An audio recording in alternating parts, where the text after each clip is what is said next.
오늘 출애굽기 20장을 우리가 보면 아마 19장부터 읽어야 20장이 좀 더 이해가 되는 것이, 이스라엘 백성이 애굽을 떠난 지 3개월이 되던 때에 시내 광야로 하나님이 그들을 인도하십니다. 그리고는 3일 후에 이제 시내산에 하나님이 임재하시고, 그리고 이스라엘 백성들이 그 시내산 아래로, 그리고 모세가 시내산에서 이제 하나님이 허락하시는 율법을 받게 됩니다. 우리가 알고 있는 십계명이죠. 그 십계명을 받기까지 그들이 성결해야 된다라는 말씀을 해주시고, 그리고 하나님이 모세를 통하여서 계속적으로 이스라엘 백성이 어떤 준비를 해야 되는가, 그래서 하나님의 거룩한 나라가 되었고 거룩한 백성이 된 이스라엘 백성들에게 이제 그들이 하나님의 백성으로서 어떤 기준을 가지고 살아야 하며 어떤 자세로 살아야 되는 것을 말씀해 주시기 위해서 허락하신 것이 십계명입니다. 출애굽기 20장을 처음부터 보시면 여러분이 십계명 기억하시죠? 다 외우고 계시죠? 네. 못 외우셔도 한번 해볼까요? 첫 번째 계명이 뭐죠? 나 외에 다른 신을 섬기지 말라. 그러니까 저하고 눈 맞추기 어려우시면 눈 감고 하시면 돼요. 두 번째 계명이 뭐예요? 너를 위하여 우상을 만들지 말라. 보면 너를 위하여예요. 우리가 우상을 만들 때 나를 위해 우상을 만든다는 것을 하나님이 지적하시죠. 세 번째, 너의 하나님 여호와 이름을 망령되이 일컬지 말라. 네 번째가 안식일을 기억하여 거룩히 지키라. 다섯 번째부터 이제 우리 사람과의 관계인데 내 부모를 공경하라. 여섯 번째는 살인하지 말라. 일곱 번째가 간음하지 말라. 여덟 번째가 도둑질하지 말라. 아홉 번째가 내 이웃에 대하여 거짓 증거하지 말라. 마지막 열 번째가 내 이웃의 집을 탐내지 말라였습니다. 이렇게 하나님께서 십계명을 모세에게 일러주시고 난 후에 다시 모세가 이스라엘 백성들이 있는 그 진영으로 다시 돌아와요. 오늘 본문을 읽어서 아시겠지만 이 시내산에는 이미 19장부터 하나님이 시내산에 임하신다라는 증거로 거기에 우레와 번개와 나팔 소리와 아주 그냥 대단한, 눈으로 볼 때 정말 두려워 떨 정도로 산이 진동하는 그러한 것을 보게 됩니다. 그러니까 자신들 눈앞에 있는 산에서 불이 내리고 연기가 나고 나팔 소리가 나니까 이게 얼마나 두려웠겠어요. 요즘 여러 가지 재해들이 참 많습니다. 지진으로 인해서 땅이 흔들리고 건물이 무너지질 않나, 허리케인의 강한 비바람으로 집들이 부서지고 날아가지를 않나, 얼마 되지 않은 저 LA에도 산불로 인해서, 화재로 인해 산 자체가 불덩이가 되질 않나, 집들이 타서 다 이베큐에이션을 해야 하는 상황이 벌어집니다. 여러분, 이것을 본 사람들은 두려움에, 다시 산불을 보면 두려워한다는 거죠. 소위 트라우마가 사람들에게 있을 수 있습니다. 그리고는 그들을 더욱 무섭게 했던 것은 하나님의 음성이었습니다. 신명기 5장 22절에 보면 여호와께서 이 모든 말씀을 산 위 불 가운데, 구름 가운데, 흑암 가운데 큰 음성으로 너희 총회에 이르셨다라고 모세가 말합니다. 이 성경을 이렇게 쭉 둘러보면 여러분도 아시겠지만 하나님은 이스라엘 백성들에게 오늘 이렇게 기록된 말씀처럼 두려운 존재로 나타나신 적이 거의 없습니다. 하나님 이스라엘을 대신하여 대적들과 싸워주셨죠. 애굽에서부터 그들을 구해주셨어요. 그 누구보다도 이스라엘 백성을 사랑하시는 분이 하나님이신데, 하나님이 사람에게 나타나실 때 이렇게 무서운 모습으로 나타나신 적이 없습니다. 하물며 우리가 알고 있는 예수 그리스도 이 땅에 오실 때도 갓난아이로 아주 귀엽고, 그리고 정말 이 어린 생명으로 우리에게 다가오실 정도로 하나님 우리가 어떤 반감을 갖도록 그렇게 나타나시는 분이 아니라는 거예요. 그런데 오늘 본문만큼은 정말 우리가 생각하지 못한 모습으로 하나님이 이스라엘 백성 가운데 임재하고 있다라는 겁니다. 하나님께서는 왜 이스라엘에게 이런 모습으로, 무서운 모습으로 나타나셨는가를 생각하지 않을 수가 없습니다. 하나님께서는 우리가 하나님 앞에 어떠한 존재로 살아가기를 원하시는지를 오늘 본문을 통해 우리에게 말씀해 주고 있음을 깨닫게 됩니다. 하나님께서 보이신 기적은 그들을 해하려고 했던 것이 아니라 오직 하나님의 위엄을 그들의 마음속에 심어주기 위함입니다. 이러한 사실을 백성들에게 깨닫게 한 모세는 다시금 하나님께 계신 암흑으로 가까이 나아가라고 얘기하는데, 여러분, 이스라엘 백성들은 사랑과 축복의 하나님의 임재를 보고서 황홀해하거나 너무 감동을 받아야 할 텐데 왜, 무엇 때문에 두려워할까? 왜 두려워했을까요? 그동안 이스라엘 백성들이 하나님 앞에서 자신들이 가졌던 그들의 자세나 그들의 마음이나 그들이 했던 행실을 보면 두려워할 만한 이유가 충분히 있다고 생각합니다. 만약에 우리가 하나님의 말씀을 잘 따르고 정말 순종하는 삶으로 하나님이 임재하셨다면 그 하나님이 반가울 겁니다. 그런데 하나님의 말씀에 순종도 하지 않고 늘 내 입에서 원망과 불평이 나오고 늘 마음으로 정말 하나님이 기뻐하지 않는 그러한 자세로 살았다면 여러분, 주님이 나타나셨을 때 꺼릴 거예요. 멀리 서 있을 거예요. 그게 인간이 가지고 있는 본능이라는 거예요. 그러니까 크게 두 가지 때문에 두려워한 것 같아요. 첫 번째는 불신앙입니다. 하나님의 사랑은 모든 사람에게 동일하게 나타나는데 이런 하나님의 사랑 앞에서 그 서 있는 그들의 심령이 자신들이 향한 하나님의 자비롭고 은혜로운 그 사랑을, 그분의 인도하심을, 그분이 계획하시고 그리고 그분이 원하시는 것을 내가 믿으려고 하지 않는 불신앙의 결과로 말미암아 두려움을 느끼게 되었다라는 거예요. 또 다른 하나는 불순종 때문일 겁니다. 하나님께서 신앙을 통하여 우리에게 순종의 미덕을 가르치시고 그리고 순종하며 신앙을 지키도록 요구하고 계시는데, 그러나 마귀는 불신앙을 가르쳐서 패역하고 완악한 인간이 되어 하나님을 거역하고 스스로 멸망의 길을 준비하도록 가르치고 있어요. 출애굽 이후에 이스라엘은 이와 같은 순간순간의 불순종 때문에 하나님의 심판을 두려워했을 수도 있다라는 거죠. 우리도 마찬가지지 않을까 생각합니다.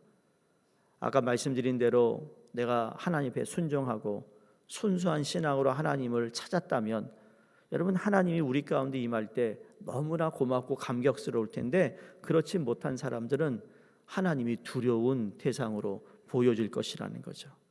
이건 자녀를 키워본 부모라면 다 경험해 본 것입니다. 자녀가 무슨 잘못을 하면 부모를 대면하는 모습이 어딘가 어색하다는 것을 느끼지 않습니까? 눈을 제대로 맞추지 못한다든지 피하려 한다든지. 왜 그렇습니까? 자기 자신이 떳떳하지 못하기 때문일 겁니다. 지금 이스라엘 백성들이 그런 것 같아요. 오늘 모세가 20절에 뭐라고 말씀을 하고 있는가 하면, 그런 가운데 백성에게 두려워하지 말라, 하나님이 임하시면 너희를 시험하고 너희로 경외하여 범죄하지 않게 하려 하심이니라. 여기에서 하나님의 임재의 목적이 무엇인지를 세 가지 단어로 말씀합니다. 첫 번째 뭐예요? 너희를 시험하고, 두 번째 너희로 하나님을 경외하게 하고, 세 번째 범죄하지 않게 하려 하심이라. 여러분, 하나님이 우리 가운데 임하셨을 때 하나님이 늘 사랑으로도 또 우리를 향한 하나님의 인자하심과 긍휼하심으로 우리 가운데 임하시지만, 그러나 우리의 삶 가운데 하나님이 시험이라는 것을 이렇게 딱 내놓을 때가 있다라는 겁니다. 하나님의 임재는 이스라엘 백성들의 죽음의 공포로 나타났 것이 그냥 그들을 무서워하기 위함, 그냥 두려워서 하나님을 피하는 이러한 것이 아니라, 이건 바로 하나님 앞에서 우리가 어떤 자세로 살아야 하는지를 말씀해주고 있다라는 겁니다. 사랑하는 성도님들, 우리도 하나님이 우리 가운데 늘 함께 계세요, 그렇죠? 그래서 임마누엘 하나님이세요. 예수님이 십자가 달려 돌아가시고 부활하신 후에 제자들에게 약속하신 성령님을 보내주셨는데, 성령님이 우리를 위로하시는 분이고 도우시는 분이고 우리에게 능력을 주시는 그 성령님이 우리 가운데 임하는 이유가 무엇이냐는 거예요. 우리 가운데 있는 시험을 이길 수 있도록 도우시는 하나님의 임재가 있다는 것을 우리가 기억해야 된다는 거예요.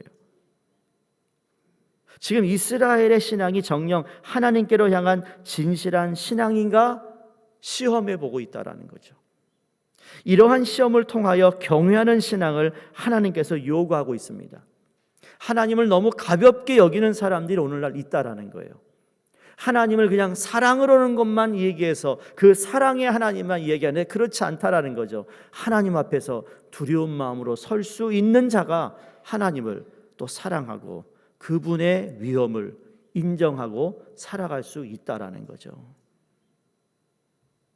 범죄의 결과로 인한 두려움과 하나님을 경외하는 신앙의 차이는 성도에게 있어서 천국과 지옥의 차이인 것입니다.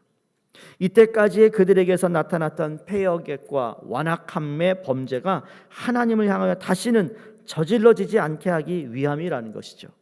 똑같은 것으로 하나님 앞에 죄를 범하지 말라는 겁니다. 그러니까 이 말씀은 곧 신실한 하나님의 백성으로서의 성별되어 성결한 삶을 살게 하기 위함이라고 말할 수 있다라는 겁니다. 하나님은 공의의 하나님인 동시에 사랑과 은혜의 하나님이십니다.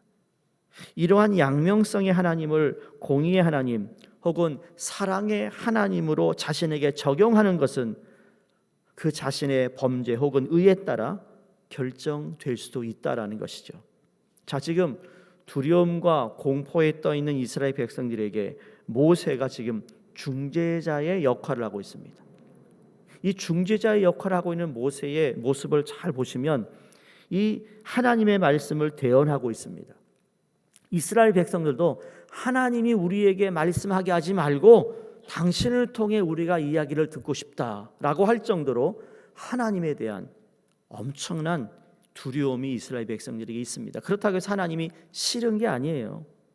하나님의 말씀이 여러분 대언한다라는 것은 이게 쉬운 일이 아니잖아요.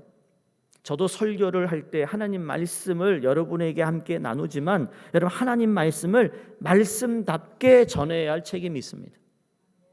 그리고 하나님의 말씀을 가감하는 거 없이 빼는 거 없이 있는 그대로를 전해야 될 필요가 있다라는 거죠. 그러면 전하는 자는 그렇지만 말씀을 듣는 자는 어떻습니까? 마찬가지로 자기 편의대로 취사 선택해서는 안 된다는 것이고 자기 귀에 좋은 대로 들어도 안 된다는 사실입니다.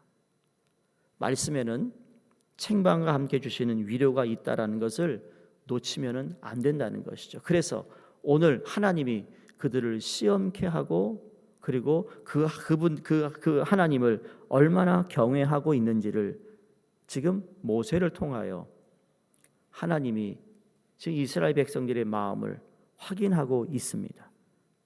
그러므로 우리는 하나님과 불신자 사이에 중재 역할을 하고 있는 여러분 예수 그리스도가 하나님과 우리 사이에 중재자의 역할을 하시기 위해 이 땅에 오셨고 십자가 달려 죽으셨어요.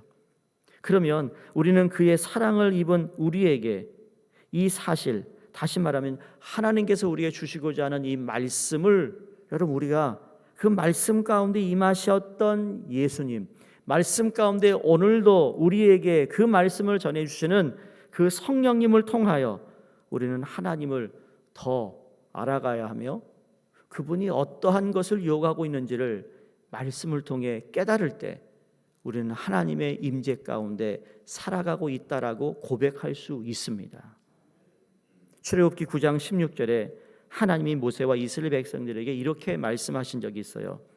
내가 너를 세웠음은 나의 능력을 내게 보이고 내 이름이 온 천하에 전파되게 하였음이니라.